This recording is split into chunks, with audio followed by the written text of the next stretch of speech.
घर के रवैया तो हमरा आजको ठीके नइखे लागत। का बनाई का ना बनाई कुछू नइखे बुझात। के का खाला का पियला आजको बुझाते नइखे। ओने ससुई बिया त मुंह फुला के बैठल बिया 5 किलो के की रोहू मछली मंगा दा। दिन रात उनकरा के रोजो रोजो चटके मटके बना के देत रह। काहे उनकर कथी के पेट ह। अरे का ये पिंटुआ के माई काहे इतना फसा तारू तू हो, का बोला तारू हो?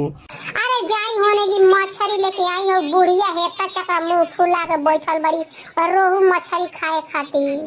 सास जी फुलौले बड़ी मुहवा बोला रोहू मछली ले आई दीना। मछली ले आई दी तनी मछली ले आई दी। मछली ले आई दी रोहू मछली ले आई दी। तबे खुश होई उनकर मनवा बोला रोहू मछली ले आई दीना। बिचवा के पिसवा हो हम बिछ लेबो। हम सब लेबो हो हम बिछ लेबो। मछली के पुछिया न नदिया के देबो। न नदिया के देबो न नदिया के देबो।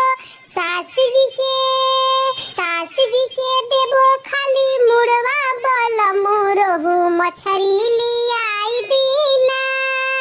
सास जी के देबो एके मुड़वा बोला रोहू मछली ले आई दीना। अरे ये सखी सास जी मुंह फुलौले बड़ुआ सास जी के खाली एगो मुड़िए देबू हो। अरे तू का जानो तारे सखी हमरा जब मछली खाए के मन होखेला नु चटक पटक तो हम काहे के कहे जाई। हमरा कहां पे हमर फटार ना ले आवेला। आबे माई के कहा जे उनकरा के माई के उनकरा खाए के मन करता तो ढाई दिए। ओही सब सासी के नेवर्ती मंगाई ले सब हम खाई ले। अब उनकरा की एगो मुड़िए देनी बस समझ लो हमरा घर के कहानी।